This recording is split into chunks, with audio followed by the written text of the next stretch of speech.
ย่อขึ้นเมียนย่อเลยเนาะแม่นคันว่าเพิ่นบ่ได้แล้วเพิ่นมือก็ขึ้นกับเพิ่นเพราะว่าอิงใช่ตัวนี้การดำเนินการมันขึ้นกับเพิ่นเนาะ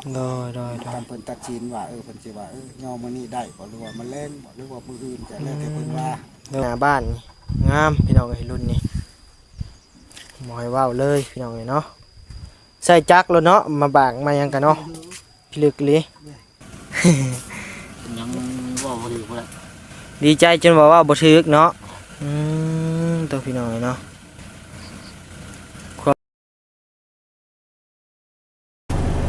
มาวันนี้กับมาพบมาพอกับบานิวอีกแล้วพี่น้องเนาะอยู่ที่แหละบ้านนาทรายบอกพี่น้องนาทรายหรือว่าเขามาฮอดนี่แหละอยู่ทางบ้านของอ้ายสิงห์เนาะพี่น้องเนาะวันนี้ก็มาเยี่ยมมายามเพิ่นบ่ได้มาหลายมื้อแล้วพี่น้องเนาะบ่ได้มาเป็นทิศ2ทิศแล้วบ่เนาะพี่น้องเนาะบ่ได้มานี่เนาะมีแต่ว่าไปทางพารานแล้วก็บ้านลุงอาพี่น้องเนาะมามื้อนี้ก็ได้มาเยี่ยมมายามเบิ่งไอ้สิงห์เพิ่นเนาะพี่น้องเนาะได้ข่าวเนาะพี่น้องเนาะวันนี้ได้ข่าวว่าเพิ่นได้ดินใหม่แล้วพี่น้องเนาะดินก็ใหม่เนาะพี่น้องเนาะเฮือนก็คือว่าสิได้ใหม่เนาะพี่น้องเนาะคือว่าเพิ่นกำลังตั้งทุงตั้งเสาเนาะพี่น้องเนาะตอนนี้ก็ได้เพิ่นกำลังตั้งเสาพี่น้องเนาะวันนี้ก็ได้แล่นมาเนาะพี่น้องเนาะแล่นมาอยู่ที่แหละทางบ้านจักบ้านบ่นิ้วบ่อยากจืดจักหน้าอย่างนี้แหละพี่น้องเนาะน่ากระสอบมือป้านยังกับหมูเนาะพี่น้องเนาะบ้านนี้ก็ขอกับทักทายสบายดีพ่อแม่พี่น้องเด้อเนาะเมื่อทุกผู้ทุกคนและ FC มาทุกผู้ทุกคนนะพี่น้องเนาะหรือว่าอยู่นอกในต่างประเทศนะพี่น้องเนาะยินดีต้อนรับเมื่อทุกผู้ทุกคนเนาะพี่น้องเนาะไปเข้าไปในผู้ใดเนาะพี่น้องเนาะมาหอดมาถึงแล้วพี่น้องเลยเนาะสบายดีพ่อเด้อสบายดีโดยเป็นจังไดรักเสาเฮายกเฮ็ดแล้วถือว่าได้มาแล้วก็บากได้ยังเมียนตีพังมันยังเรียบร้อยไม่ได้ถามว่าทางทีมงานเพิ่นว่าย่อได้บ่คือมื้อนี้เนาะคันว่าถ้าย่อได้ก็จะย่อขึ้นเมียนย่อเลยเนาะแม่นคันว่าเพิ่นบ่ได้แล้วเพิ่นมือก็ขึ้นกับเพิ่นเพราะว่าอิงใช่ตัวนี้การดำเนินการมันขึ้นกับเพิ่นเนาะการเพิ่นตัดสินว่าเพิ่นสิว่าย่อมื้อนี้ได้บ่หรือว่ามันแรงบ่หรือว่ามื้ออื่นก็แล้วแต่เพิ่นว่าเอามีแต่เกียมพร้อมว่าเรียบร้อยเตรียมพร้อมเนาะ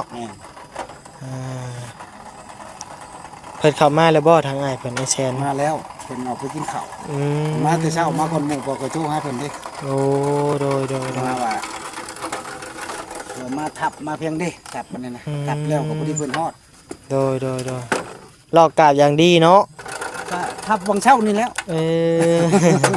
โดยวันนี้ก็บ่เข้ามาเฮิงแล้วพี่น้องเอ้ยเนาะ2ทิศแล้วบ่ได้เข้ามาเนาะช่างก็เป็นเจ้าของที่เลยเนาะพี่น้องเนาะเจ้าของที่ดินเก่าเนาะพี่น้องเนาะเพิ่นก็มาเป็นช่างให้เลยสบายเนาะเจ๊อยู่ลุมเด้พงเป็นยังอ่ะนะเจ๊14นี่หันแล้วกินข้าวโชตกบ่มันงานแล้วมันก็ลุมนะตลอดมันถูใส่กับโกบมันเลยเนาะ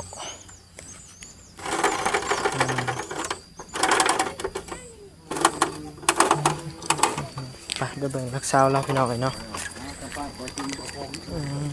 ต่อพี่น้องเลยเนาะพี่น้องเลยเสาไม้ยังนี่พอไม่แดงบ่โอ้ไม่กระสุดแต่ก็ไม้นี่แหละเนาะพี่น้องเนาะงามอีกรักษาก็ได้สบายดีเด้อเด้อโดยมาพอกับเพิ่นเนาะพี่น้องเนาะสาวไม้แดงจบเจือเลยพี่น้องเลยเนาะคะแนนมันไปเห็ดอยู่แถวเฮือนแถวยังนี่กับเป็นรักษาโซ่พี่น้องเลยเนาะตัวนี้ตัวพี่น้องเลยเนาะไปโซ่ไปหน้าบ้านงามพี่น้องเลยรุ่นนี้หมอยว้าวเลยพี่น้องเลยเนาะใส่จักรแล้วเนาะมาบากมายังกันเนาะพิลึกเลยเลื่อยดิทูบ่ได้แล้วไม่ดิบไว้เรือของแท้คนกับของแท้บ่มีของปลอมเลยพี่น้องเลยเนาะโต จะพักกินข้าวแล้วบ่เจ้า ว่าสิพักแนวนี้แหละพอ เอ ดี อ พักพอดีจำเบาแสนมาคันว่า ได้แล้วก็ถือว่าเฮาพากันหามเจ้าเข้าไปในหัน โดย ก็ดีแหละเพิ่นมา อ่า เอาไปเติมเติม โดยโทรบอกเพิ่นแล้วบ่โทรถามเพิ่นแล้วบ่ เว้ากันแล้วก่อนเพิ่นสิเอานะ โดย เพราะว่าเว้าแล้วกันว่าเพิ่นว่าได้แล้วตอนเว้ากันนั้นลมกันนะอันนี้บากกันแล้ว อืม หลังจากบากแล้วกันเพิ่นเข้ามาเพิ่นว่าได้ก็ยิงตามเพิ่นว่ามื้อนี้แหละได้แล้วเฮาก็เอาคืนมื้อนี้ โดยไม่ได้จบเจือเด้อพี่น้องเอ้ยเนาะคักไหม ไม่ได้กูมื้อนี้มันจะอึดเลยค่ะเขาบุกเบิก เออ แม่นหมดแล้วเนาะรักเช้าเจ้าบ่เอามาพอ สร้างให้เพิ่นแล้วให้ผู้ใหม่เอามาให้ โดย เคยเฮ็ดงานเฮ็ดหยังแบบเขาตัดไม้ตัด ตัดไม้ตัดต่อ ให้ เนาะ เนาะมันก็หลายบ้องทั้งนี้นี่แตะบ่ได้ทั้ง โด เรื่ ย องวันใหม่นี่อยากได้เสา800เพราะว่าโต 3,800 บาท เสานี่ได้เสา1 3แสน โอเคอยู่เนาะ 400ไปปลาย เสา3เมตรเนาะ 3 ประมาณ 50 3เมตร50โดยอ่ะเดี๋ยวบ่นิวเข้าไปหาทางไอ้ซิงก่อนนะพี่น้องเนาะ ก็ทั้งในบ่ ป้าขุดคุ้มแล้วเรียบร้อยพี่น้องเนาะเป็นไงขุดคุ้มมัดเรียบร้อยพี่น้องเนาะโตเลยร้อยลี่สั่งร้อยพี่น้องเนาะ6 เสาพี่น้องเนาะเงินไอ้สิงหรือว่าบ้านไอ้สิงนะพี่น้องเนาะบ้านบ่หรือเทียงหรือหยังก็บ่ฮู้นะพี่น้องเนาะต่อผู้สุดหล่อบ่าวสิงนะพี่น้องเนาะจื้ออยู่ว่าพี่น้องเนาะผมคือสั่นเลยวันนี้ต่อสบายดีเด้อสิงเด้อเนาะโดยนี่แหละวันนี้ก็บอกมียังมาฝากก็มีแต่หมีแล้วเนาะพี่น้องเนาะอ่ะมีไปต้มกินมีแล้วบ่มีเดี๋ยวเนาะเป็นไงดีใจบ่ได้เที่ยงแล้วบัดนี้ ใจอยู่ ดีใจอยู่ ครับ ตูบใหม่เอานี่ก็ได้ให้เห็นให้ตูบตัวนี้ไอ้ อ่าบอกแสนเนี่ย บ่แสนบ่พี่น้องเนาะแล้วเนาะตูบใหม่ก็สิได้แล้วบาทนี่ดีใจดินก็ได้เรียบร้อยดินก็ได้โตบ่าวสิงบ่าวสิงเปลี่ยนโฉมพี่น้องเนาะผมสัตว์เรียบร้อยพี่น้องใช้จะถอดหมวกครับเบิ่งได้บ่อ๋อโตพี่น้องเงยหน้า FC เขาเบิ่งหน่อยกว่าพูนนะพี่น้องเนาะมวยว่าของแท้พี่น้องเนาะของแท้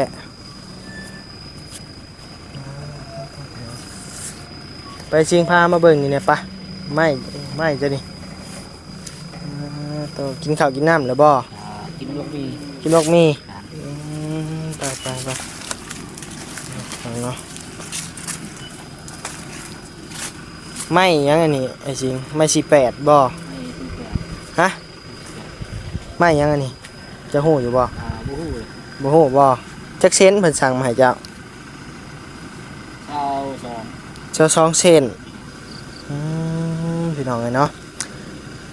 ไม่48พี่น้องเนาะกับไม่หนา10หนา10พี่น้องเนาะแข้งหาบ่ยังเขาเว้าในใดก็บ่ฮู้พี่น้องเนาะ อันนี้ก็บ่เป็นปานใดเนาะพี่น้องเนาะต่อ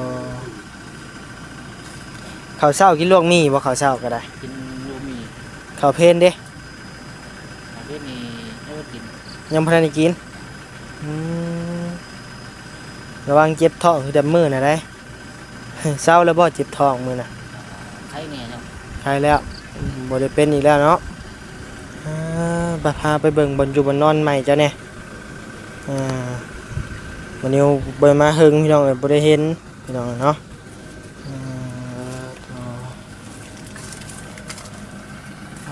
พี่น้องเนาะ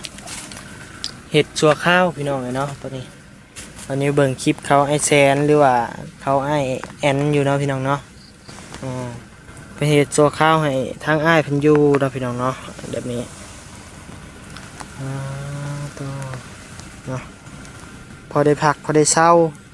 ซ้ำซาได้เที่ยงใหม่หน่อยเนาะเที่ยงหรือว่าเที่ยงแหละพี่น้องเนาะ เพื่อน เฮือนบ่โอ้เฮือนบ่เป็นเที่ยงโดยดีใจบ่อ้าย ดีใจอยู่ ดีใจอยู่บ่หรือดีใจแฮง ดีใจ ยังว่าบ่ถือบ่ได้ ดีใจจนบอกว่าบ่ถึกเนาะตัวพี่น้องเนาะความว่าดีใจพี่น้องเนาะ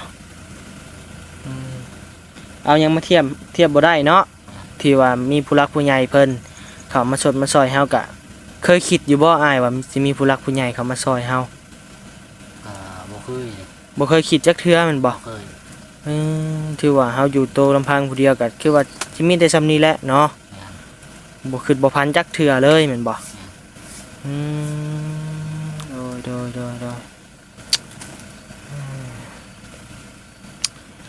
มันอยู่กับขอบคุณขอบใจหลายๆเด้อผู้ใหญ่ใจบุญมาทุกคนเนาะพี่น้องเนาะที่เข้ามาช่วยเหลือทางอ้ายเพิ่นเนาะพี่น้องเนาะหรือว่าเพิ่นสิได้เบิ่งคลิปบ่นิวอยู่บ่เนาะ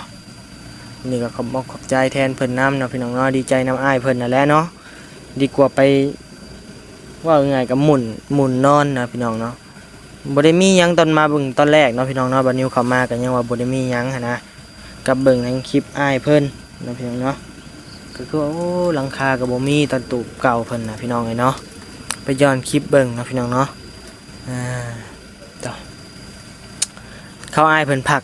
ไปกินข้าวบ่ ไปกินข้าว เพิ่นมื้อกินข้าวมื้อใดเพิ่นสิยกเสาจะฮู้บ่ เอาเบิ่ง พังเบิ่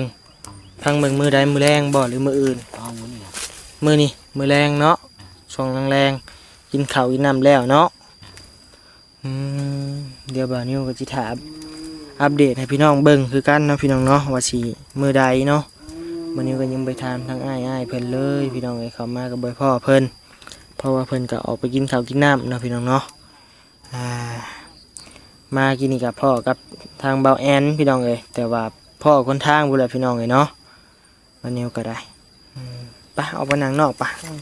มันจะมืดๆฮ้อนๆอยู่นี่เต้าพี่น้องเอ้ยเนาะ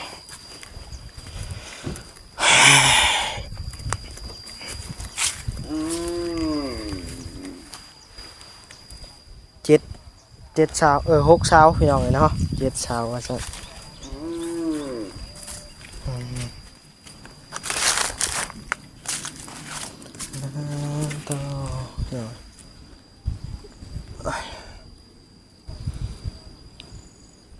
มาเยี่ยมทางไอ้ซิงบ่เดียวก็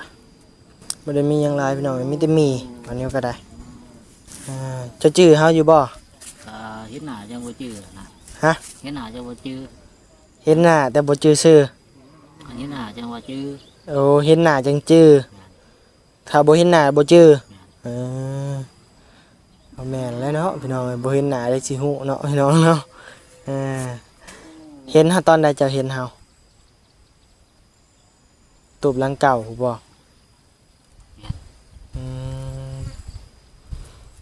ได้เห็นเฮาจักเทื่อเลย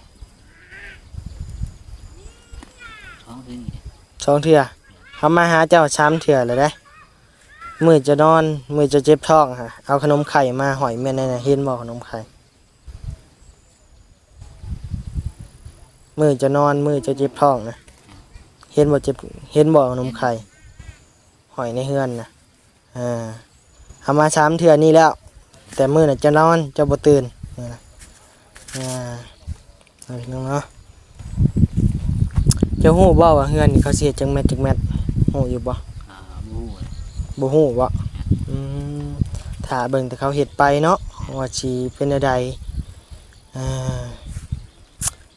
เดี๋ยวไงเนาะนี่แหละพี่น้องเอ้ยมานิ้วกะเบิ่งก็บ่เกิน3 เมตรคูณ 2 เมตร5บ่บ่มานี่ก็บ่ฮู้คือกันพี่น้องเอ้ย1 เมตร 2 เมตร 3 เมตร 4 เมตร 5 เมตร 6 เมตรประมาณ6 เมตรคูณ 3 เมตรเนาะพี่น้องเนาะประมาณนี้แหละบัดนี้กะเบิ่งซื่อๆเด้อพี่น้องเด้อผิดถูกตัวใดก็ขออภัยนำพี่น้องเด้อ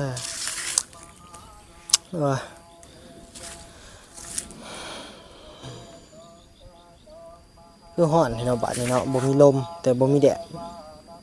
พี่น้องเนาะต่อเช้าเรียบร้อยเจ็บท้องเจ็บไส้ก็ได้ ไอ้นี่ สาบุญเข้ามาบ่มื้อนี้ เขามาอยู่ สาบุญมื้อนี้ได้เพิ่นเข้ามาบ่ ว่านี่เขามาไม่ได้เขามา อืมเพิ่นเมื่อแหละโดย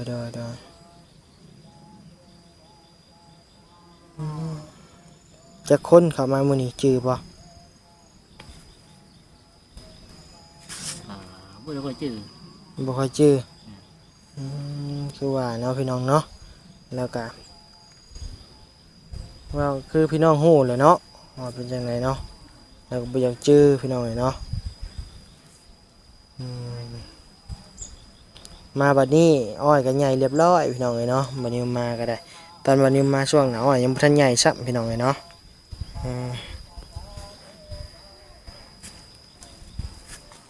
สแคปก่อนพี่น้องเนาะ